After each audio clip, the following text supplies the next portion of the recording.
o el Evangelio de Mateo más propiamente dicho.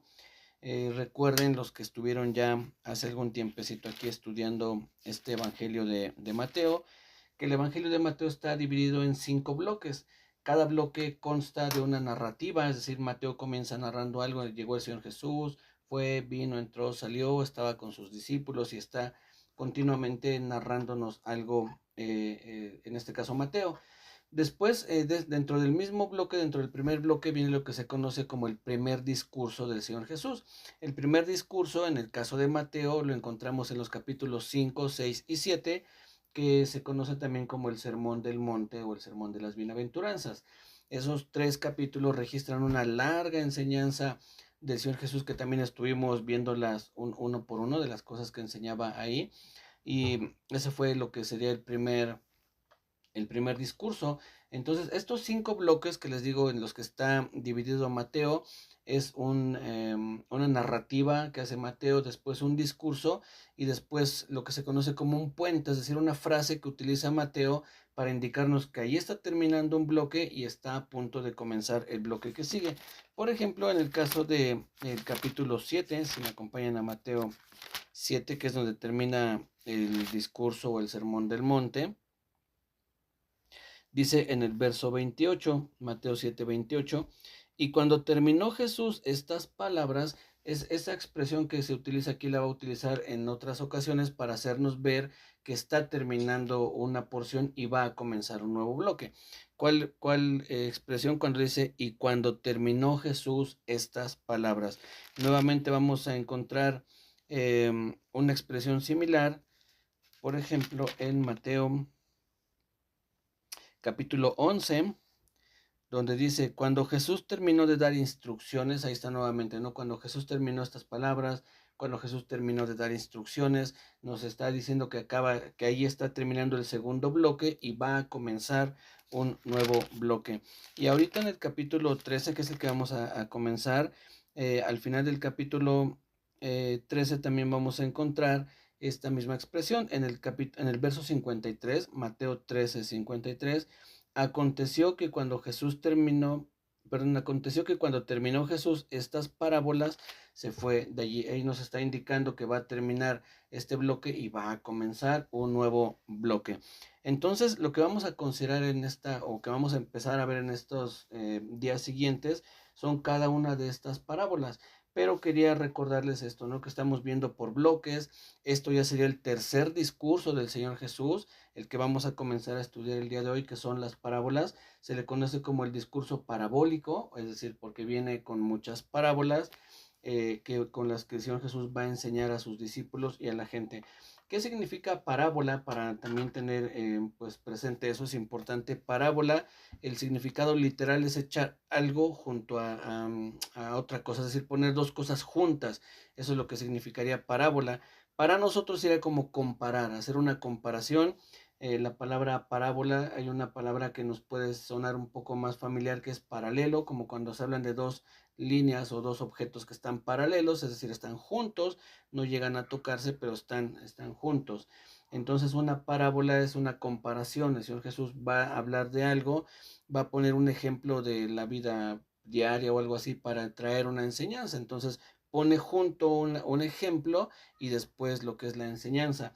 Siendo el Señor Jesús un gran maestro, como el maestro de maestros, pues él sabía muy bien cómo ilustrar sus enseñanzas, sabía muy bien cómo atraer la atención de las personas, sabía muy bien cómo explicarles de una manera clara. Aunque también, aparte de los propósitos de las parábolas, aunque parezca contradictorio esto que les voy a decir, era para que la gente no entendiera. Lo vamos a leer un poquito más adelante aquí en Mateo, en Mateo capítulo 13. Miren, vamos a leerlo de una vez. Mateo 13, 10. Dice, entonces, acercándose los discípulos le dijeron, ¿por qué les hablas por parábolas? Él respondiendo les dijo, porque a ustedes os es dado saber los misterios del reino de los cielos, mas a ellos no les es dado. Porque a cualquiera que tiene se le dará y tendrá más, pero el que no tiene, aún lo que tiene le será quitado. Por eso les hablo por parábolas, porque viendo no ven y oyendo no oyen ni entienden. de manera que se cumple en ellos la profecía de Isaías que dijo: de oído oiréis y no entenderéis, y viendo veréis y no percibiréis, porque el corazón de este pueblo se ha engrosado, y con los oídos oyen pesadamente, y han cerrado sus ojos, para que no vean con los ojos, y oigan con los oídos, y con el corazón entiendan, y se conviertan, y yo los sane. Pero bienaventurados vuestros ojos porque ven, y vuestros oídos porque oyen, porque de cierto os digo que muchos profetas y justos desearon ver lo que veis y no lo vieron, y oír lo que oís y no lo oyeron. Entonces, aunque parezca contradictorio, el Señor Jesús, con toda la enseñanza tan clara que él daba, él era un maestro perfecto. Había gente que no entendía porque su corazón se había engrosado, como dice aquí, es decir, ya lo vimos un poco antes, cómo los fariseos se empecinaron en rechazar al Señor Jesús, al grado de atribuirle las obras que él hacía al diablo. Él echa fuera a los demonios por Belcebú, príncipe de los demonios. Entonces, esa grosura en su corazón, ese corazón endurecido, les hacía no entender las parábolas que estaba diciendo el Señor Jesús, pero a los discípulos sí les es dado. Eso es algo muy padre, esto que dice aquí en este verso, en el verso 11. Dice: a ustedes o a vosotros, dice aquí, les es dado saber los misterios del reino de los cielos, mas a ellos no les es dado. Entre muchas cosas que vamos a ir aprendiendo es que el entendimiento acerca del reino de Dios, de las parábolas del Señor Jesús, de toda la Biblia en general, cuando uno tiene un entendimiento, no es por la inteligencia natural o humana de la persona, es un entendimiento que viene de parte de Dios. Por eso aquí dice el Señor Jesús: a ustedes les es dado. ¿Quién se los dio? Pues Dios, el Padre, es quien nos da el entendimiento. Dice: y a ellos no les es dado. Entonces, no es cuánto me esfuerce yo por entender la Biblia, sino viene esa iluminación de parte de Dios a mi vida. No importa cuántas horas pueda yo estar leyendo la Biblia, si Dios ha cerrado mi entendimiento para que yo no pueda comprender la palabra, no voy a entender nada. Sin embargo, aunque uno tenga pues una inteligencia limitada, pero si Dios nos abre el entendimiento, nos ilumina su palabra, entonces vamos a poder comprender lo que está escrito y enseñarlo. Muy a pesar de nuestras debilidades, de nuestras limitaciones como humanos, vamos a poder entender y compartir la palabra porque es algo que Dios nos ha dado, ¿sí? Entonces, es parte de ese propósito que el Señor Jesús tenía al hablarles en parábolas. Y las parábolas realmente no son algo nuevo en el Nuevo Testamento, valga la redundancia, sino que ya en el Antiguo Testamento se habían utilizado algunas parábolas. Yo, de las que pude recordar y buscar, al menos hay 3 o 4 parábolas, posiblemente haya muchas más, pero al menos hay 3 o 4, insisto, parábolas. Y creo yo que la más conocida, la parábola más conocida que encontramos en el Antiguo Testamento es cuando el profeta Natán confronta a David por haber adulterado con Betsabé, la que fue mujer de Urías el Eteo, que era uno de los generales del ejército de David. Mientras este hombre estaba peleando en una guerra a favor de David, David estaba adulterando con su esposa, algo terrible que trajo consecuencias a la vida y al reino de David. Y entonces cuando Dios decide confrontar a David, envía al profeta Natán y él le cuenta una historia. No sé si recuerdan la historia que él le cuenta. Le dice: oye, había un hombre que tenía muchas ovejas, un hombre muy rico, tenía a su disposición muchas ovejas, y cerca de él vivía un hombre que solo tenía unas pocas ovejas, y una, mejor dicho, no pocas, solo tenía una oveja. Dice: y esa oveja él la amaba mucho, creció con él, se dormía con él. Dice: pero ¿qué crees? Vinieron visitas a ver al hombre rico, y el hombre rico, en lugar de tomar una de sus ovejas, toma la única oveja que tenía el hombre pobre y se la ofrece a sus invitados. Y entonces David se enoja y le dice: ese hombre es digno de muerte. Y Natán le dice: pues ese hombre eres tú. Y el rey David, como decimos coloquialmente, le cae el 20 y sabe, él entiende que se refiere a que él tomó la mujer de Urías cuando él pudo haber tenido las mujeres que él hubiese querido. Pero bueno, pues David tiene ese error, ese tropiezo, y toma a la mujer de Urías. Todo esto sale por la parábola, ¿no?, que le cuenta ahí el profeta Natán. Es una parábola que utiliza ahí. Yo creo que es la parábola del Antiguo Testamento, creo que es la más conocida, que está, si quieren apuntarla, está en segundo libro de Samuel 12, del 1 al 6. Ahí pueden encontrar ustedes esa parábola, esa historia que le cuenta Natán para hacer entrar en razón al rey David por lo que había hecho.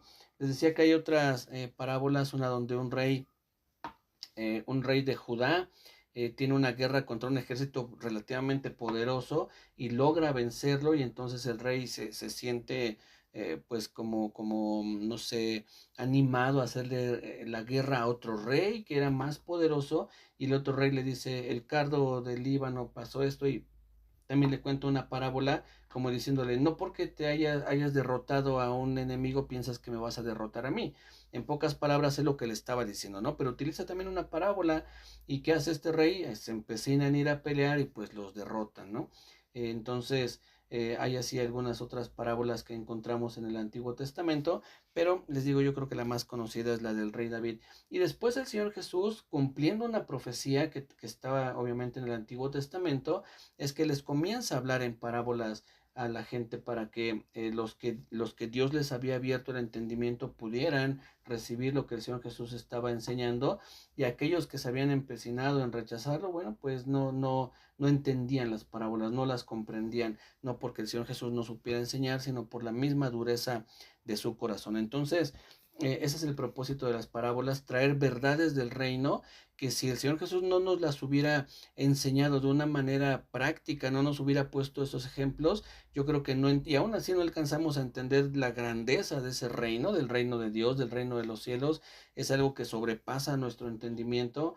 Nunca vamos a poder comprender a plenitud todo lo que el reino de Dios es, todo lo que el reino de Dios hace, cómo es que funciona el reino de Dios, cómo funciona la voluntad de Dios sobre los seres humanos, y al mismo tiempo la voluntad del ser humano para decidir sobre las acciones que hace. Es decir, Judas voluntariamente y algo que él hizo conscientemente, entregó al Señor Jesús. Fue y lo vendió por unas monedas de plata. ¿Y qué es lo que estaba escrito? Que alguien iba a traicionar al Señor Jesús. Entonces, en alguna medida, ahí está la voluntad de Dios, el decreto de Dios diciendo que alguien iba a traicionar al Señor Jesús, pero también está la decisión de Judas de ser él quien iba o quien fue y vendió al Señor Jesús. Entonces son cosas del reino que a veces no nos es tan fácil entender, pero el Señor Jesús utilizó estas parábolas para que pudiéramos entenderlo un poco mejor y traernos esas verdades del reino a nuestro entendimiento. Algo que también vale la pena mencionar es que las parábolas, dos puntos que son muy importantes a considerar. Número uno es que siempre hablan del Señor Jesús, siempre tienen que ver con su obra, siempre tienen que ver con su misión, con su reino, con algo relacionado al Señor Jesús. No es que él de momento se acordó de un cuento que oyó por ahí y les dijo, por cierto, les voy a contar un cuento, y no tenía nada que ver al caso, ¿no? No, siempre que encontramos una parábola tiene que ver con el Señor Jesús, y punto número dos es que siempre tiene que ver con algo relacionado a lo que está sucediendo. No es que el Señor Jesús también una mañana se levantó y dijo, pues hoy les voy a contar la parábola del hijo pródigo. No, surge esa parábola que ahorita lo vamos a ver, surge a consecuencia de una situación, una controversia que tiene el Señor Jesús con los fariseos. Entonces, número uno, las parábolas hablan del Señor Jesús. Y número dos, o de su obra, o de su reino. Y número dos, siempre surgen a consecuencia de algo, de una pregunta, de un conflicto, de una enseñanza que está dando el Señor Jesús, y entonces se las ejemplifica con una parábola. Eso es bien importante entenderlo. Algo también que quiero que tengamos presente es que hay muchos detalles que cuenta el Señor Jesús en las parábolas, como cuando habla de la semilla, el camino, las aves que la comieron, los espinos, el lugar endurecido donde cae, las rocas. En el caso de la parábola del samaritano, que dice que llegó un samaritano y monta al que estaba herido sobre su asno y lo lleva hasta el mesón y paga 2 monedas. Creo que sí son 2 monedas las que paga. Y hay gente que le busca una explicación a cada uno de esos detalles. Yo, pues, es un poco riesgoso hacer eso porque la Biblia no nos respalda muchos de esos detalles, ¿no? Puede uno tratar de buscar algún significado, por qué en un asno, por qué 2 monedas, por qué al mesonero, por qué le dijo que iba a regresar o que si hacía falta él se lo pagaba. y hay quien le puede encontrar un significado, pero yo creo que debemos enfocarnos principalmente en lo que el Señor Jesús quería enseñar. ¿Por qué dijo esta parábola? ¿Cuál era el propósito? El ejemplo que les pone, aunque no es del Señor Jesús, pero es también un buen ejemplo, es que Natán le cuenta esta historia a David del rico que tenía muchas ovejas y del pobre que solo tenía una oveja, para hacerle ver el mal en el que había caído el rey David. Entonces había un propósito. No es que, insisto, Natán llegó y dijo, David, fíjate que me acordé ahorita que me contaron una historia de niño, ¿no? En el caso del Señor Jesús también surge a raíz de algún conflicto, pregunta o enseñanza que él estaba dando, y lo hace para que la gente pudiera entender de una mejor manera las parábolas que estaba enseñando. Entonces debemos enfocarnos en el mensaje principal, y de ahí, de ese mensaje central, se pueden desprender diferentes aplicaciones. ¿Qué son las aplicaciones? Bueno, en el caso del Señor Jesús, cuando cuenta, por ejemplo, la manera en que se debe perdonar, y cuenta aquella historia del hombre que se le perdonan, creo que 10,000 talentos es lo que se le perdonan a este hombre, y el otro que le debía apenas 100 denarios, él dice, no, yo no te perdono, a mí págame. Lo manda a traer nuevamente a su amo y le dice, oye, yo te perdoné a ti esa gran deuda que tú tenías conmigo, tú debiste haber perdonado al que te debía una cantidad pues muy pequeña a comparación de aquella gran deuda. La enseñanza principal viene por la forma en que reaccionaban los fariseos ante la obra del Señor Jesús. Entonces Él les cuenta esta parábola, y lo que nosotros debemos entender es que si Dios nos ha perdonado tanto, ¿por qué nosotros a veces nos negamos a perdonar a alguien, a un prójimo que nos hizo algo, por muy grave que haya hecho? Jamás se va a comparar las ofensas que mi pecado representan delante de Dios que lo que cualquier ser humano me pueda hacer a mí o yo a él. No hay punto de comparación. Al final de cuentas, nosotros como seres humanos somos imperfectos, tenemos fallas, pues sí, decimos cosas o hacemos cosas que pueden molestar a otro, y entonces se dan esos choques. Pero en el caso de Dios, Dios es perfecto, Dios no nos ha hecho nada, Dios no ha fallado, y aún así nosotros pecamos en contra de Él. Dios es un Dios santo. Cuando se habla de los atributos de Dios, que es eterno, que es omnipotente, omnipresente, omnisciente, es decir, que todo lo sabe, todo lo puede, en todos lados está, esos son parte de los atributos de Dios. Pero es muy interesante que cuando se habla de la santidad de Dios, es el único de sus atributos al que se le menciona como santo, santo, santo. No van a encontrar ustedes en la Biblia que diga Él es poderoso, poderoso, poderoso, o sabio, sabio, sabio, que sí lo es, claro que es poderoso y es sabio, pero hablando de la santidad de Dios, se dice que es santo, santo, santo. En otras palabras, nosotros diríamos es muy, muy, muy santo.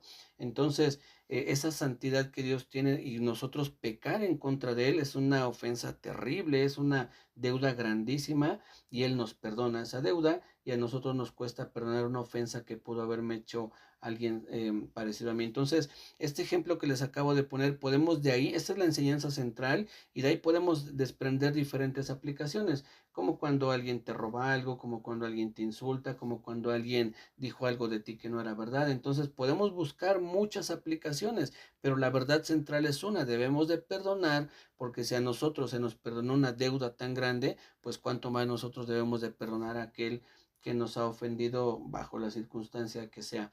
Entonces no hay punto de comparación, ¿sí? Entonces la enseñanza central siempre va a ser una, y de ahí se pueden desprender algunas aplicaciones ya para cada uno de nosotros, pero es riesgoso, les decía hace un ratito, que queramos encontrar un significado a cada detalle, porque podemos desviarnos de la enseñanza central e incluso de las aplicaciones, ¿no? Entonces corremos ese riesgo. Si hay quien lo hace, si hay quien le encuentra una explicación a por qué dos monedas, por qué el mesonero, por qué pues por qué samaritano, por qué levita, porque es decir, en el caso del buen samaritano, que pasa un sacerdote, un levita y un samaritano, y hay quien le puede encontrar un significado a cada una de esas personas. Bueno, que con cuidado solamente, ¿no? Nosotros, la importancia de que conozcamos la palabra de Dios y que aprendamos a interpretar la palabra de Dios, que tengamos presente estos detalles de que las parábolas hablan del Señor Jesús, de su obra, que surgen en respuesta a alguna situación, nos va a abrir un panorama más claro para que podamos entender. Y cuando escuchemos que alguien alegoriza una parábola y que la desenfoca y la lleva por otro rumbo, bueno, pues tengamos cuidado con esas enseñanzas. Miren, vamos rápidamente a lo que dice en Filipenses, por favor. Todo esto, como les comento, es una introducción a las parábolas. Más adelante, el próximo jueves, si Dios nos lo permite, vamos a empezar ya a estudiar lo que son las parábolas, pero ahorita quería darles esta introducción para que sepan por qué y cómo vamos a interpretar las parábolas, cómo es que las vamos a estar estudiando, ¿sí?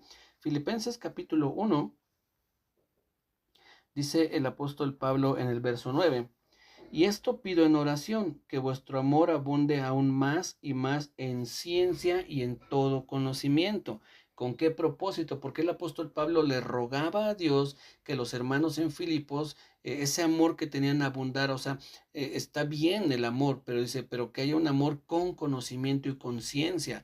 ¿Con qué propósito? Verso 10, para que aprobéis lo mejor, a fin que seáis sinceros e irreprensibles para el día de Cristo. Pero ponemos atención cuando dice para que aprobéis lo mejor. ¿Qué quiere decir aquí el apóstol Pablo? Que si tú tienes conocimiento, si conoces la Biblia, si sabes cómo se interpreta una parábola, si sabes cuál es la enseñanza principal, entonces tú vas a aprobar lo mejor. Es decir, cuando alguien venga y te diga, no, esta parábola significa esto, tú vas a decir, no, no, no, yo conozco la parábola, la he estudiado y sé que la enseñanza principal es esta. Por eso el apóstol pedía que abundara en conocimiento y en ciencia para que aprueben lo mejor, es decir, para que puedan notar con claridad cuando algo no está bien. Se cuenta la historia de un basquetbolista que iba a participar en uno de esos torneos de encestadas, ¿no? Que van recorriendo el área y van tirando de diferentes lugares y entonces tienen que ir asestando la mayor cantidad que puedan para que se pues ganen el torneo, lo que se esté llevando a cabo. Y entonces uno de estos basquetbolistas cambiaron la duela, es decir, el piso de donde él comúnmente entrenaba, y entonces tuvo que irse a buscar un lugar, buscar otra cancha para poder seguir entrenando mientras terminaban los trabajos de reparación.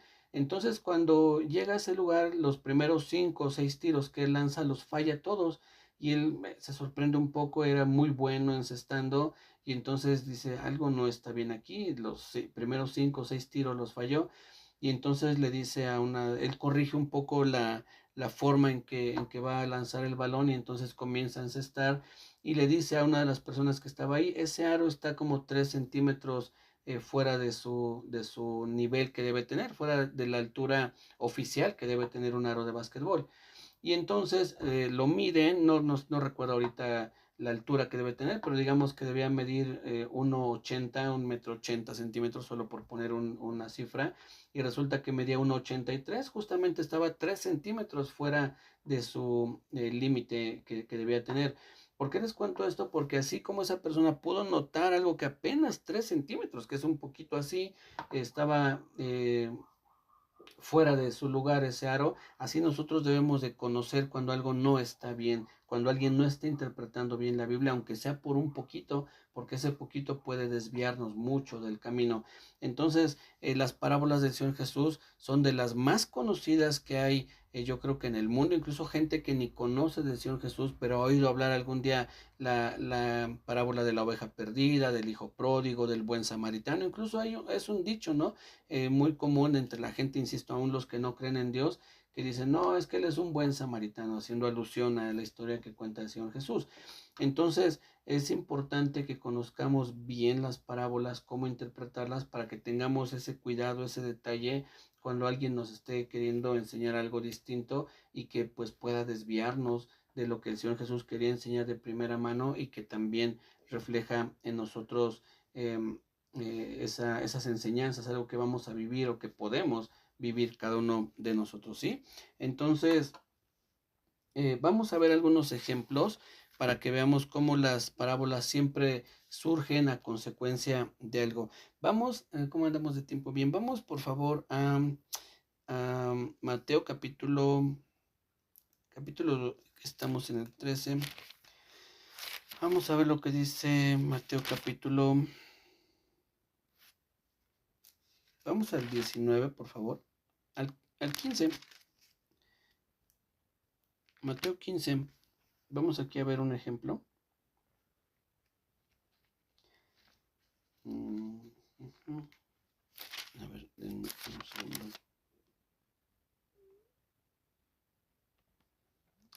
Miren, en el verso, en Mateo 15, ya estamos ahí, Mateo 15, dice, entonces se acercaron a Jesús ciertos escribas y fariseos de Jerusalén diciendo, ¿por qué tus discípulos quebrantan la tradición de los ancianos? ¿Por, ¿por qué no se lavan las manos cuando comen pan? No, discúlpenme, creo que no apunté bien la cita. A ver, discúlpenme. Bueno, miren, vamos a la segura, vamos si me acompañan a Mateo 18. Vamos a ir a una segura para que no haya pierde. Discúlpenme la otra cita, no sé qué pasó, la apunté mal, pero vamos a Mateo 18. Vean cómo comienza este capítulo y vamos a ver de dónde surge una parábola, porque es que el Señor Jesús enseña esto. Mateo 18:1 dice, en aquel tiempo los discípulos vinieron a Jesús diciendo, ¿quién es el mayor en el reino de los cielos? Y llamando Jesús a un niño lo puso en medio de ellos y dijo, de cierto os digo que si no os volvéis y hacéis como niños, no entraréis en el reino de los cielos. Los discípulos dicen, bueno, Señor, y al final, ¿quién es el mayor? ¿No? Es decir, ¿quién va a tener un lugar más importante? Ellos pensaban que el Señor le iba a decir, bueno, quien ore más, quien se esfuerce más, quien ayune más, quien predique más. Dice, no, se trata de ser como un niño, con esa inocencia que tiene un niño, con esa fe que tiene un niño, y bueno, muchas cosas que no vamos a mencionar ahorita. Y después les dice en el verso 6, y cualquiera que haga tropezar a alguno de estos pequeños que creen en mí, mejor le fuera que se le colgase al cuello una piedra de molino de asno y que se le hundiese en lo profundo del mar. Entonces, primero les dice, tienes que ser como un niño. Y después le dice, y cuidado con que alguien haga tropezar a uno de estos niños, porque dice, mejor le sería ahogarse en el mar que estar haciendo tropezar a estos pequeños, ¿sí? Y después les dice, verso 8, por tanto, si tu mano o tu pie te es ocasión de caer, córtalo y échalo de tu ojo. Mejor te es entrar en la vida cojo o manco que teniendo dos manos o dos pies ser echado en el fuego. ¿Qué es lo que está pasando? ¿Qué es lo que está diciendo aquí el Señor? Primero le dicen, tienen que ser como niños. Y después dice, cuidado con que hagan tropezar a uno de estos niños. Es más, si en ti notas que con tu mano derecha, lo está hablando simbólicamente, puedes hacer tropezar a uno de estos niños, mejor córtate esa mano. Y si tú crees que con tu ojo izquierdo, derecho, puedes hacer tropezar a uno de estos pequeños, sácate ese ojo. Es lo que está básicamente diciendo. De ahí viene esto que estamos considerando. Y después en el verso 10, vean lo que dice, mirad que no menospreciéis a uno de estos pequeños. Sigue hablando de ser como niño, de que aquellos que son inocentes, si otro viene y te hace tropezar, hay una gran culpa para esa persona. Dice, mira, no menosprecien a estos pequeños. Dice en el verso 10, porque os digo que sus ángeles en los cielos ven siempre el rostro de mi Padre que está en los cielos. Sigue hablando y después en el verso 12 dice, ¿qué os parece? Si un hombre tiene 100 ovejas, ahí está la parábola. Pero ven de dónde viene, viene de que le preguntan, Señor, ¿y quién es el mayor? Bueno, el mayor realmente es como un niño inocente, humilde, tranquilo, y cuidado con que hagan tropezar a uno de estos pequeños. Y después le dice, si un hombre tiene 100 ovejas y se descarría una de ellas, no deja las 99 y va por los montes a buscar la que se había descarriado.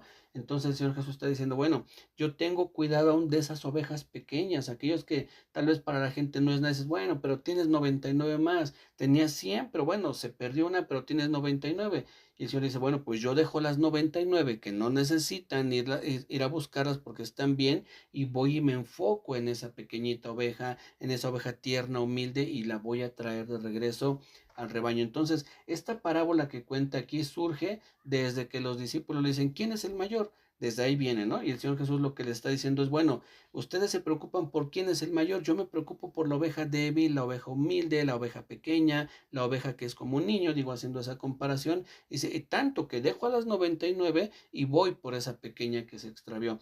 Entonces vemos cómo qué hermoso ahora entender esa parábola que el Señor Jesús les está exponiendo que ser mayor, tener un título, decirse apóstol fulano de tal, profeta mengano, realmente eso para el Señor no tiene la mayor relevancia porque dice, yo quiero que sean como niños, humildes, sencillos, y si alguno de estos niños se descarría, voy a ir por él, más que aquellos profetas, apóstoles, enviados, ungidos, que no necesitan que los vaya a buscar, en el sentido que ellos creen que están bien. Yo, apóstol de Jesucristo, y profetizo y cosas así. Bueno, pues si tú crees que estás bien y no necesitas de mí, ahí quédate con los 99. Yo voy a ir por aquella ovejita humilde, aquella ovejita sincera, que realmente quiere mi ayuda, ¿sí? Entonces, de ahí surge lo que el Señor Jesús está enseñando en cuanto a esta parábola, pero vemos, digo, vamos a ir después estudiándolas con más calma, pero vemos de dónde surge, por ejemplo, esta parábola. Y por último, en cuanto a estos ejemplos, vamos, si me acompañan a Lucas, Lucas capítulo 10, así más o menos vamos a ir estudiando las de que están en Mateo 13. Ahorita solamente es una introducción. Lucas capítulo 10. Vamos a leer a partir del verso, eh, del verso 21. Recordemos que los discípulos regresan después de ir y predicar el evangelio y echar fuera demonios. Y dice en el verso 21, Lucas 10:21, en aquella misma hora Jesús se regocijó en el Espíritu y dijo, yo te alabo, oh Padre, Señor del cielo y de la tierra, porque escondiste estas cosas de los sabios y entendidos y las has revelado a los niños. Sí, Padre, porque así te agradó. Entonces el Señor Jesús está contento porque regresan esos 70 discípulos que le habían enviado y le traen buenas cuentas, ¿no? No, fuimos, predicamos, echamos fuera, y el Señor Jesús se alegra. Y entonces después dice, y volviéndose a los discípulos les dijo aparte, bienaventurados los ojos que ven lo que vosotros veis, porque os digo que muchos profetas y reyes desearon ver lo que vosotros veis y no lo vieron, y oír lo que oís y no lo oyeron. El Señor Jesús está contento. Dice, ustedes están viendo lo que tal vez Isaías, Jeremías, Daniel, Joel, Habacuc, desearon ver, y si no lo vieron, y ustedes están viendo al Mesías aquí en persona. Y entonces vean lo que sucede después. Y he aquí, un intérprete de la ley se levantó y dijo, para probarle, maestro, ¿haciendo qué cosa heredaré la vida eterna? O sea, el Señor Jesús estaba contento con sus discípulos y sale alguien ahí, no, bueno, y dime, ajá, ¿qué es lo que debo hacer para ganar la vida eterna? Y el verso 26, el Señor Jesús le dice, ¿qué está escrito en la ley? ¿Cómo lees? Y le responde este hombre, ¿no? Aquel respondiendo dijo, amarás al Señor tu Dios con todo tu corazón y con toda tu alma y con todas tus fuerzas y con toda tu mente y a tu prójimo como a ti mismo. Y le dijo el Señor Jesús, bien has respondido, haz esto y vivirás. Pero él, verso 29, queriendo justificarse a sí mismo, dijo a Jesús, ¿y quién es mi prójimo? Y entonces, a causa de esta pregunta, el Señor Jesús cuenta una parábola. Dice en el verso 30, respondiendo Jesús dijo, un hombre descendía de Jerusalén, y va a contar entonces la historia o la parábola del buen samaritano. Pero ¿por qué la cuenta el Señor Jesús? Porque viene desde un proceso, ¿no? Desde que envía a sus discípulos, ellos regresan, él está contento, les dice bienaventurados, y este hombre tal vez enojado, y dice aquí queriendo probarle, le dice, bueno, ¿y qué es lo que yo tengo que hacer para dar la vida eterna? Y entonces a raíz o a consecuencia de esa pregunta, el Señor Jesús cuenta la parábola del buen samaritano. Entonces, así vamos a ir estudiando estas parábolas que son muy hermosas, nos van a enseñar mucho. Vamos a ir también metiéndonos un poquito en la mentalidad que tenían en aquel tiempo en Israel, porque muchas de las parábolas que cuenta el Señor Jesús, a ellos les suenan muy familiares porque era lo que viven en su entorno, que sembraban y además de salir el trigo le salía cizaña, y lo molesto que era que se mezclara el trigo con la cizaña, o aquella gente que encontraba en un campo un tesoro, iba y vendía todo lo que tenía para comprar ese campo y obtener el tesoro. Entonces eran cosas que para ellos eran muy frecuentes, era algo que vivían día a día, como nosotros salir y tomar un autobús, una combi, o subirnos a, no sé, un edificio, un elevador. Y entonces creo yo que el Señor Jesús en estos tiempos dirá, bueno, es semejante a aquel que tomó un elevador y subió, y no sé qué nos enseñaría, ¿no? Pero sería algo que tal vez para nosotros podría sonar más frecuente, o aquel que compró un boleto de avión y decidió viajar. Entonces eso a nosotros nos sonaría, sí, bueno, sí, uno se imagina, ¿no? Comprando ese boleto de avión y saliendo de viaje. Bueno, el Señor Jesús les habla así a la gente de su tiempo, con cosas que ellos vivían día a día y que podían entender de una manera relativamente fácil, salvo aquellos que se habían empecinado en rechazar las enseñanzas del Señor Jesucristo. Entonces, hay muchas parábolas. Está, por ejemplo, la parábola del sembrador, de la cizaña, de la semilla de mostaza, de la levadura, el tesoro escondido, la perla de gran precio, la red, la oveja perdida, los dos deudores, los dos hijos, los labradores malvados, la fiesta de bodas, las 10 vírgenes, los talentos, el buen samaritano, el rico necio, la higuera estéril, la fiesta de bodas, la moneda perdida, del mayordomo infiel, Lázaro y el rico. Bueno, aquí en Lázaro y el rico piensan que fue una historia. Hay unos que dicen que es una parábola y otros dicen que eso que cuenta el Señor Jesús de Lázaro y el rico no es una parábola, sino que es una historia, pero bueno. Y después también está la viuda insistente, el fariseo y el publicano, en fin. Ya vemos que hay muchas historias o parábolas que después vamos a ir estudiando poco a poco, ¿sí? Mis hermanos, cuídense mucho, que Dios les bendiga. Nos saludamos el martes, si Dios nos lo permite. Que tengan un bendecido descanso, que tengan un buen fin de semana también. Muy buenas noches.